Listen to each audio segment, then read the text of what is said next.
subscribers. But there is another threat to Netflix. 3 new rivals. It's almost 5 p.m. Could be set to launch April on a Monday. Normally, 5 o'clock traffic would have this area bumper to bumper. We're seeing very few cars on the road.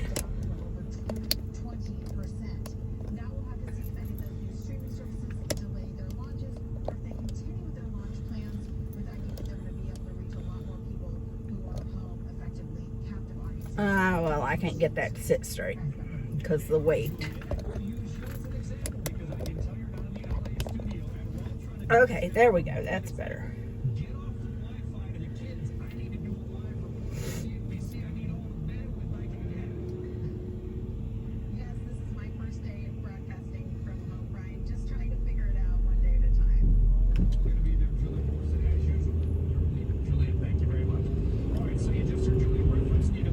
The news is crazy. There's been tentative talk about doing a nationwide mandatory quarantine. Right now, elderly, children, people with underlying conditions and immunocompromised, such as myself and my kids, they're telling us to stay home. But I have an elderly mother that lives at home alone, who I normally go see every week, and I'm headed to her house now and packed enough to potentially stay through quarantine measures if I need to. So, I mean, it's just a lot. I don't have kids, little kids, that I need to be worried about, but I worry about my millennials.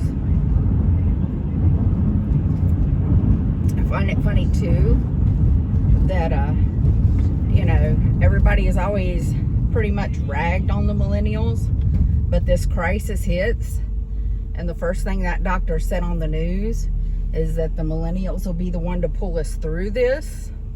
So it's like, oh, now you love them. I don't know. It's just crazy.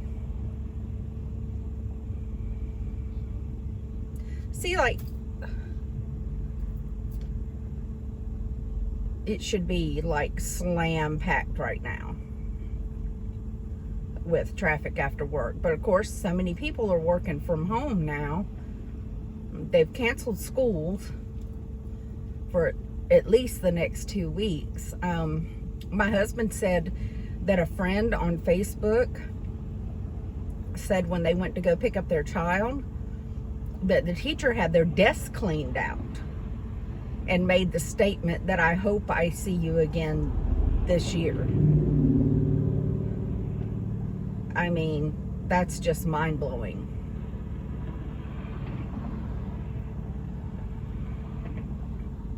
Still seeing a few cars, but again, nothing like the norm. Normally, it's like bumper to bumper.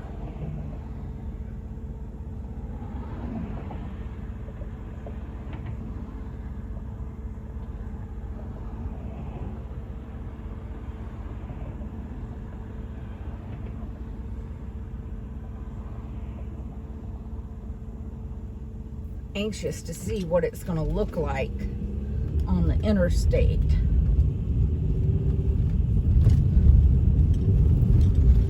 So we'll find out.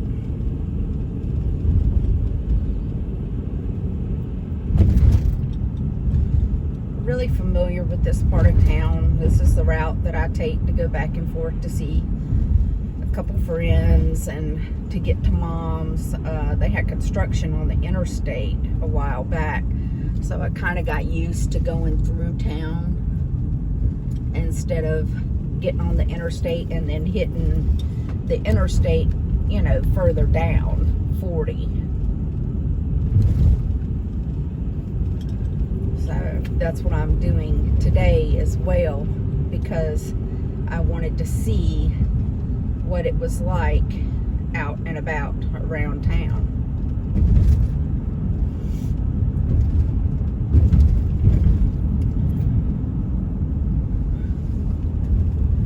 Looks like everybody in my neighborhood's taking it pretty serious.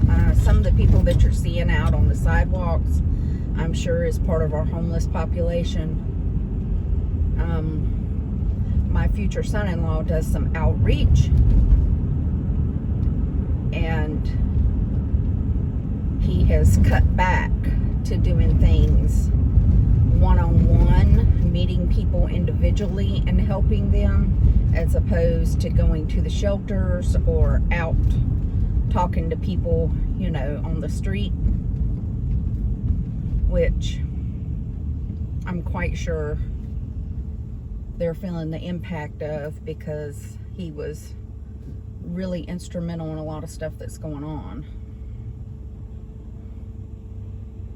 Oh, and of course you have your rich white people that are still out walking around like shit ain't ever gonna happen to them.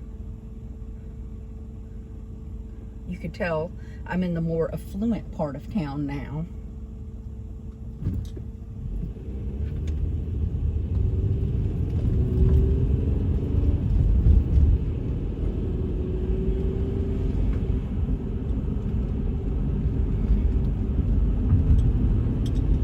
They always think the not me kind of deal.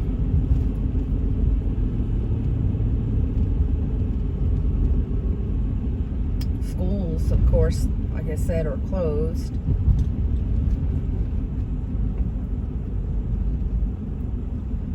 Going through a school zone now. Yeah, there's people out walking their dogs. Like I said.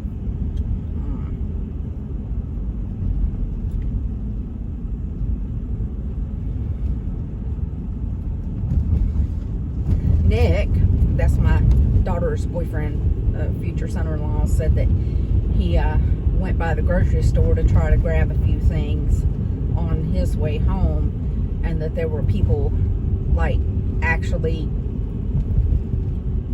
coming to physical confrontation in the parking lot. I asked him what about, and he said he didn't stick around long enough to find out, which was smart, but it still kind of makes you wonder, you know, was it something like that normally happens in the area where we live, or was it related to the coronavirus? There's really no way to know.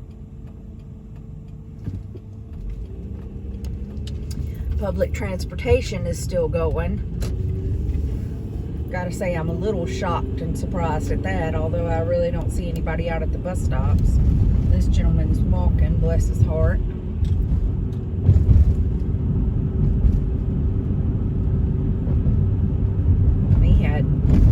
Bags of groceries, or I guess he went right up here up the road.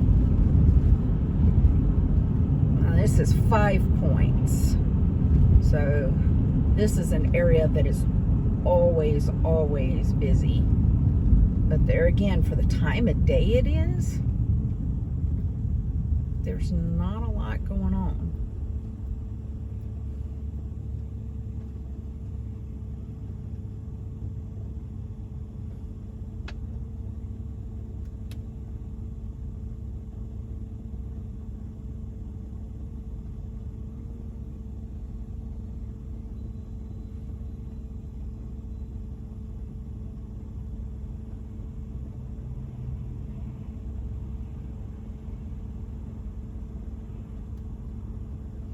My kids and I live with chronic illness, so I mean, we're used to washing our hands a lot. We're used to being careful. We don't go around people that are sick. So I mean, these are things that we all do normally. But it's just very surreal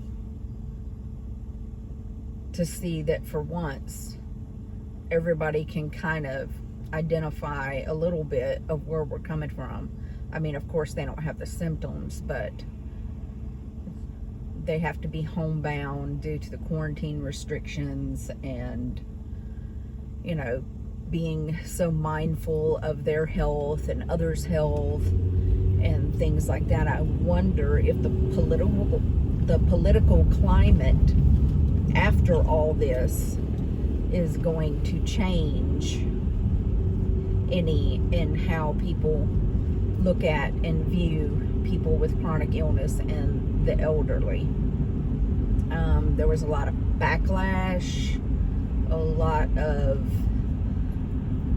social disruption, because they kept continuously advertising saying that it's only dangerous to the elderly and people with underlying health conditions, and it was almost like they were saying that those people were second rate in society, that they shouldn't be worried with as much. But they have since come forward and said that no, that wasn't the case at all, and that they understand.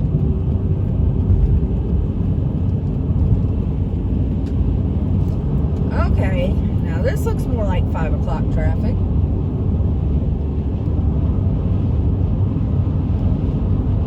Still not as bad, but looks more like it.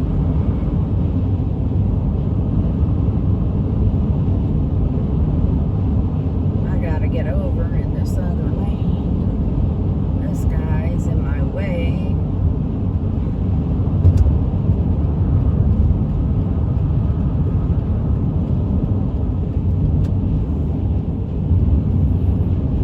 Thank you. That guy let me over.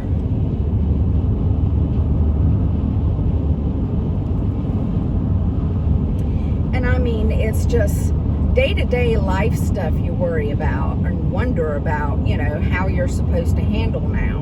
Like, I've got to pay my taxes on my vehicle and get my registration sticker and, you know, get it prior to that, get it inspected and get the oil changed. So, I mean, you know, are these places still going to be in business? Is the DMV going to be open? I just don't know. And it's kind of hard to tell. So I'm planning on getting up and taking it in at 8 o'clock in the morning on Wednesday, because I figure that way it'll be first. I won't be there waiting a long time. I can get it done and get gone. But, you know, it's just a day-to-day thing now.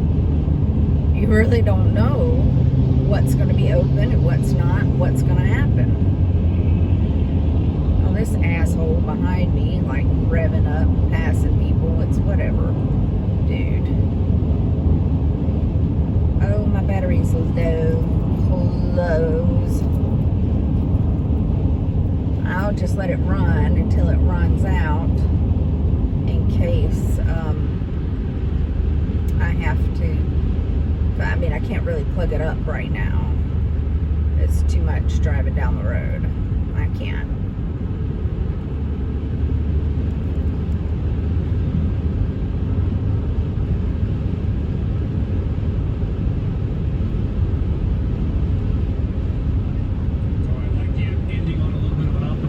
Tim, we need more of that. Thank you very much. Thank you, Brian.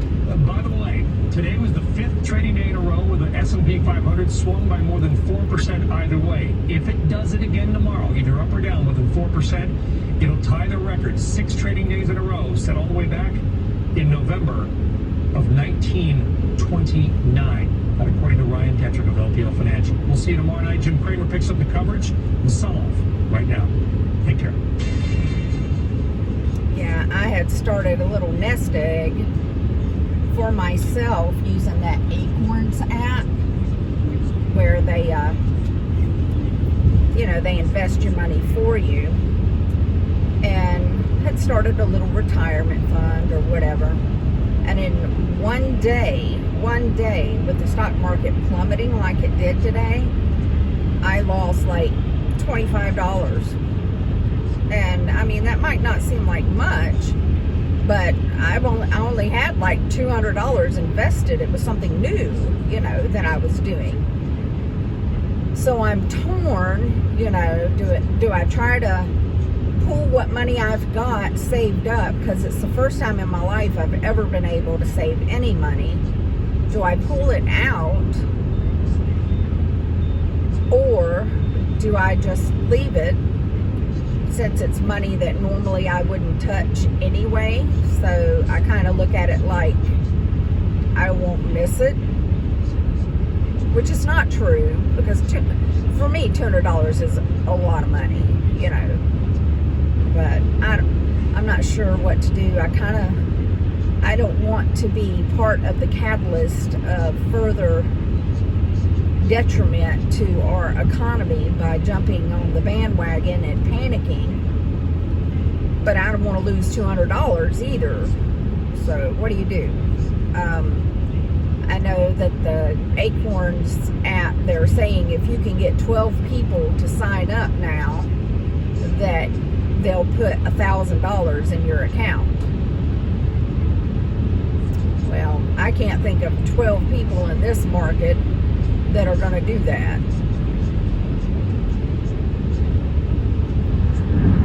That's like Mission Impossible.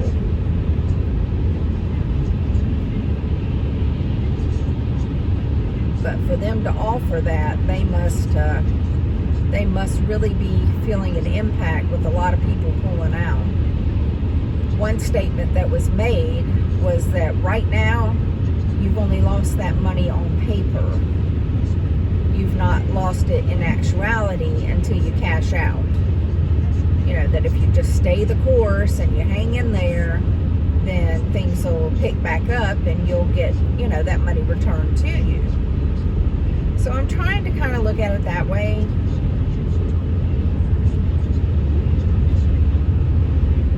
It's hard though. There seem to be more people on the interstate. Again, nothing like would be the norm. But we're heading out of town. So it's almost like the area that's more populated, that they're taking it more to heart and staying inside, as opposed to these more outlying small cities and suburb areas. The place I'm going to at my mom's is a suburb. It's the area, the house that I grew up in, actually. And it'll be interesting to see, you know, what it's like around there. That was Clemens, North Carolina, that I just passed, and it seemed kind of busy. But looking now at the highway, it's getting kind of sparse. I mean,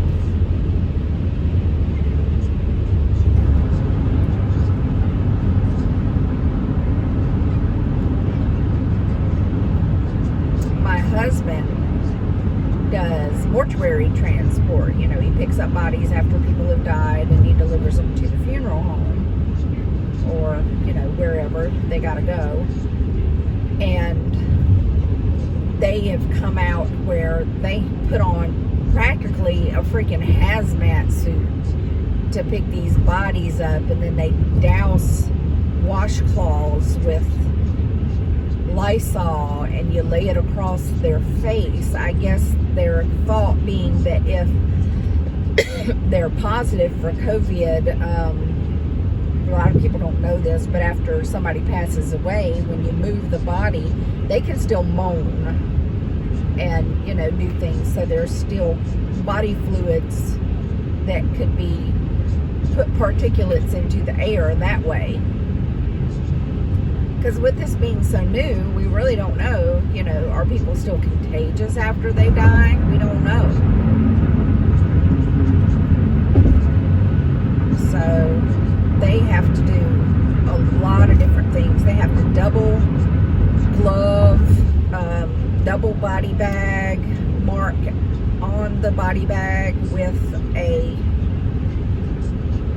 marker, permanent marker that actually write COVID-19 on it, and then they have to put notifications on the doors of the funeral home if they're not there when they drop the bodies off, because they have their own keys to the funeral home to do that, you know. That way if they have to pick somebody up in the middle of the night, then you don't have to wake up the funeral director just to put a body inside when they wouldn't do the embalming until the next day anyway.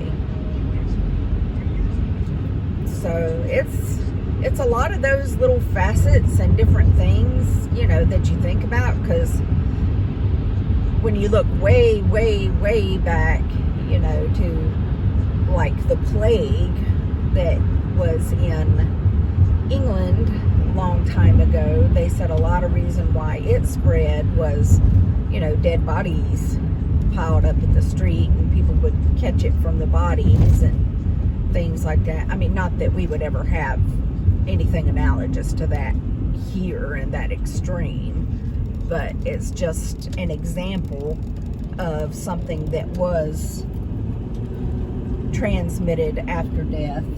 And, you know, it's so new, we don't know for sure. We wonder about that. I mean, how do you test for something like that? I don't know. Well, right here at the Davie Wake Forest Hospital, which granted it's not, you know, always crowded, but the parking lot is a lot less. That's probably the largest group of cars I saw at a stoplight just then. But I mean, just look, this is all suburbs, all residential areas. You know, there's hundreds of homes back here, and you don't see anybody. It's like cricket, cricket.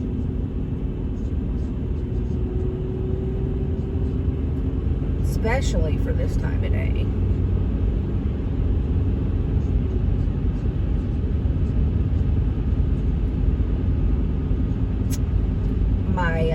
My youngest daughter's roommate, Spencer, he works with Domino's, and they have started doing no contact delivery. I know GoPuff is doing no contact delivery. DoorDash has not implemented those measures in this area yet, because we did order pizza the other night, and you know, the guy handed it to me at the door. But I'm sure that's something that all those companies are talking about.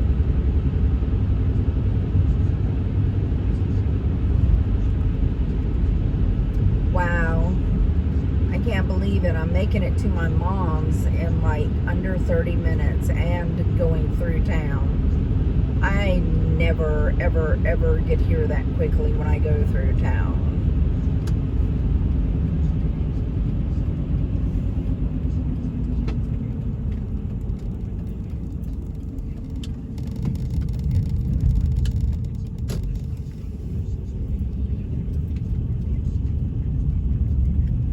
This is her housing development. You know, usually you can look down the streets or whatever, you see kids out playing, or people mowing their yard and walking their dogs and doing all this stuff. There's some guy up here, I don't know what he's doing. He's just like standing in the street. All right. Oh, he's talking to and looking at the horses down there. Oh, he's got a child that's looking at the horses. Little kid, too. I guess, I don't know, maybe they feel like they're not as threatened here, because in this particular community, as of yet, they don't have any positives that I'm aware of, or that they're aware of.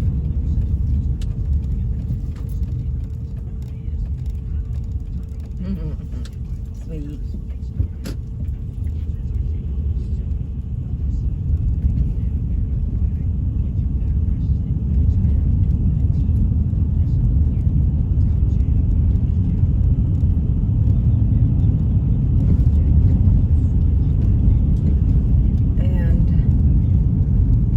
My trip to my mom's,